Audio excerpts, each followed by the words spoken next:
وحی کی اجمالی قسمیں کل ہم نے بیان کی تھی۔ ابتداءً وحی کی دو قسمیں ہوتی ہیں، ایک وحی صریح ہوتا ہے، ایک وحی خفی ہوتی ہے، وحی حکمی ہوتی ہے، ٹھیک ہے۔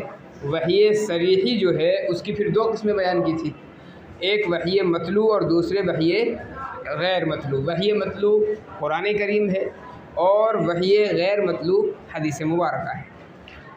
پھر وحی حکمی جو تھی اس کی 5 قسمیں بیان کی تھی، جس میں پہلے نمبر پر تھا نبی صلی اللہ علیہ وسلم کا خواب، دوسرے نمبر پر تھا نبی صلی اللہ علیہ وسلم کا اجتہاد، تیسری جو وحی حکمی کی قسم ہے وہ ہے امت کا اجماع۔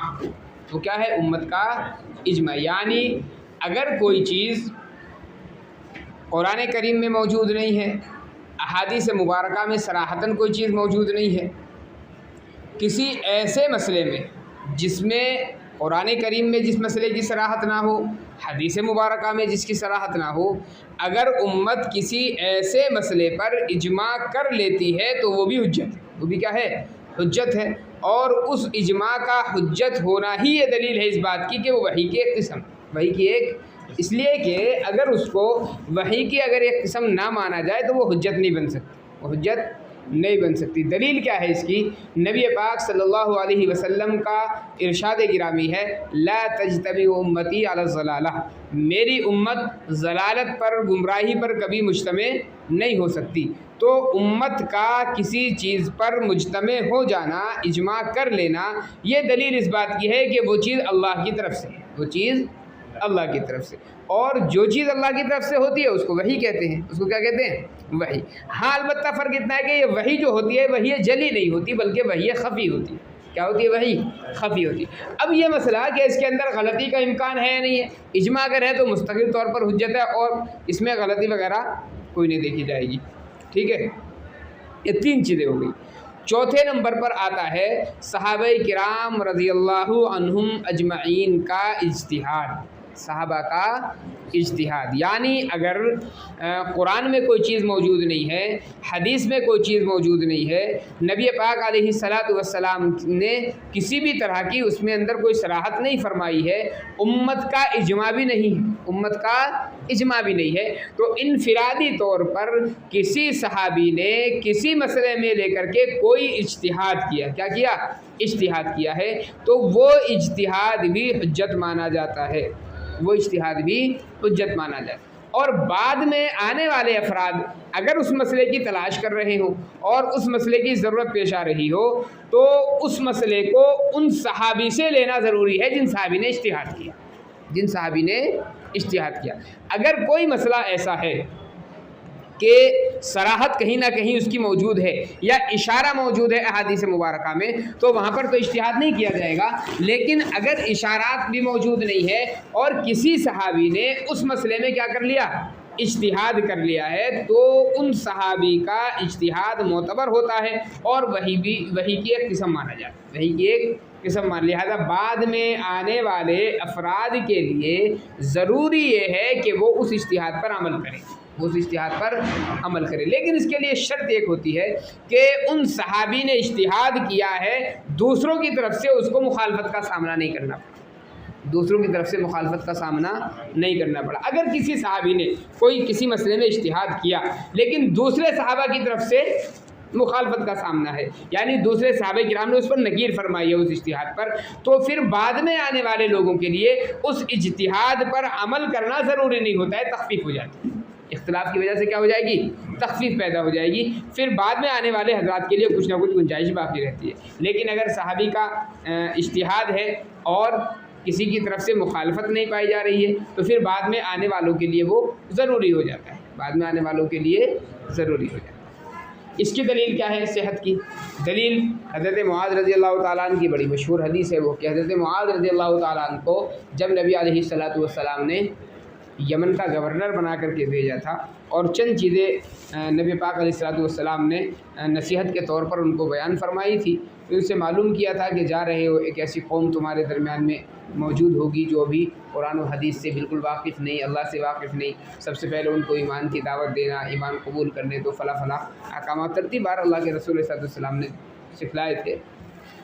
پھر فرمایا تھا کوئی حکم اگر دینا ہو تو قرآن کے مطابق دینا، قرآن میں نہ ملے تو حدیث میں تلاش کرنا، حدیث میں اگر نہ ملے تو پھر کیا کرو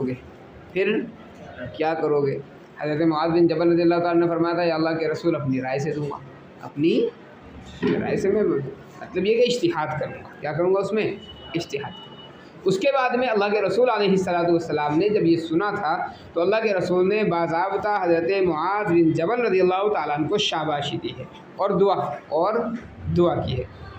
الحمدللہ الذی وفق رسول اللہ صلی اللہ علیہ وسلم، وفق رسول اللہ، باضابطہ تعریف فرمائی ہے کہ حضرت معاذ بن جبل رضی اللہ تعالیٰ عنہ کو اللہ تعالیٰ نے اس چیز کی توفیق دی ہے جو رسول اللہ صلی اللہ علیہ وسلم کا منشا ہوتا ہے۔ تو اس سے پتہ چلا کہ صحابی کا جو اجتہاد ہوتا ہے وہ بھی حجت حجت ہوتا ہے۔ ایک چیز بعد میں رہ جاتی ہے، بعد میں آنے والے لوگوں کا اجتہاد، مجتہدین امت کا اجتہاد، جس کو ہم قیاس کہتے ہیں، اسی کو ہم کیا کہتے ہیں؟ قیاس کہتے ہیں۔ اور آپ جانتے ہو کہ قیاس کون سا معتبر ہوتا ہے؟ جو قرآن و حدیث اور اجماع سے مستنبط، قرآن و حدیث اور اجماع سے مستنبط، تو وہی اجتہاد معتبر ہوتا ہے۔ اگر کوئی آدمی ویسے الٹب اجتہاد کر رہا ہے تو ظاہر بات ہے وہ معتبر نہیں ہوتا ہے۔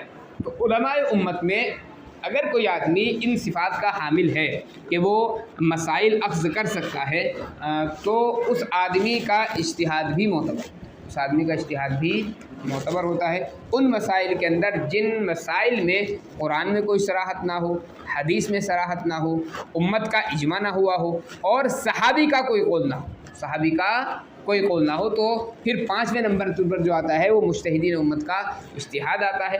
اور جس طریقے سے پہلے 4 جو اقسام ہیں وہ وحی کی ایک قسم قرار دیے گئے ہیں، علماء امت کا اجتہاد بھی وحی کی ایک قسم قرار دیا گیا ہے، البتہ سب سے نچلا درجہ ہے، اس کا درجہ سب سے نیچے کا۔ تو کل ملا کر کے یہ وحی کی چند اقسام ہو گئی۔ ابتداءً وحی کی 2 قسمیں، ایک وحی صریح اور دوسرے وحی حکمی۔ وحی صریح کی پھر 2 قسمیں ہیں، وحی مطلوع اور وحی غیر مطلوع۔ یہ بات آپ کے سامنے کل آ گئی تھی کہ مطلوع اور غیر مطلوع کا فرق کیوں رکھا گیا ہے، ٹھیک ہے۔ وحی مطلوع میں قرآن کریم ہے، وحی غیر مطلوع میں نبی پاک علیہ الصلوۃ والسلام کی احادیث مبارکہ ہیں۔ پھر احادیث میں نے بتایا تھا 2 حدیثیں ہوتی ہیں، ایک ہوتی ہے حدیث رسول صلی اللہ علیہ وسلم، ایک ہوتی ہے حدیث قدسی۔ کیا ہوتی ہے؟ حدیث قدسی۔ حدیث رسول کا مطلب میں نے بتلایا تھا اور حدیث قدسی کا فرق بھی بتلایا تھا۔ حدیث قدسی میں کیا ہوتا ہے؟ الفاظ جو ہوتے ہیں وہ نبی پاک علیہ الصلوۃ والسلام کے ہوتے ہیں، مفہوم جو ہوتا ہے وہ اللہ تعالیٰ کی جانب سے، مفہوم بعینہ اللہ تعالیٰ کی جانب سے ہوتا ہے، اور اس مفہوم کو نبی پاک علیہ الصلوۃ والسلام الفاظ عطا فرماتے ہیں۔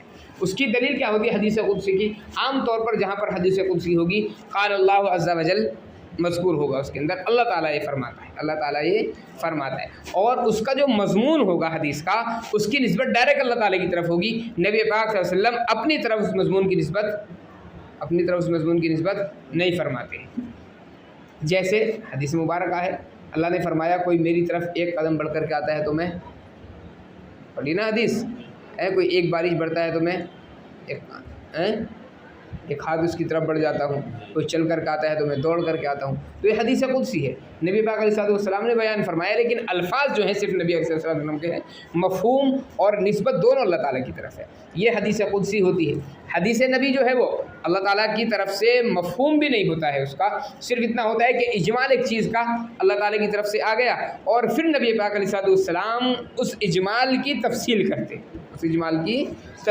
اسی تفصیل کا نام حدیث رسول صلی اللہ علیہ وسلم ہوتا ہے۔ جیسے میں نے اس کی کل ایک مثال دی تھی آپ کے سامنے، کسی کے استفتاء کوئی آیا ہوا ہو اور صرف صدر مفتی جو ہے وہ جائز اور ناجائز بتلا دے چھوٹے مفتی کو، محرر کو، کہ بھائی اس میں مسئلے میں اس کو ناجائز لکھنا ہے اور اس کو جائز لکھنا ہے، تو صرف فتوے کی جو تحریر ہوتی ہے وہ صرف جائز اور ناجائز نہیں ہوتا ہے، وہ کچھ نہ کچھ تفصیل پھر لکھتے ہیں اپنی طرف سے محرر، لیکن وہ تفصیل جو ہوتی ہے بعینہ ہی صدر مفتی کی منشا کے مطابق ہوتی ہے۔ اگر منشا کے مطابق نہ ہو تو صدر مفتی اس کو کاٹ دیتا ہے، ٹھیک ہے۔ تو ایسے ہی مثال ہے حدیث کی۔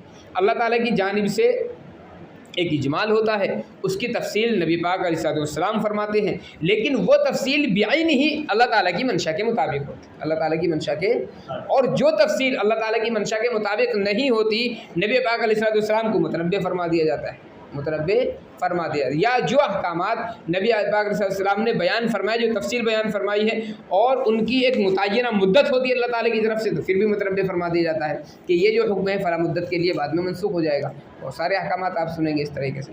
تو یہ تو وحی سری ہو گئی۔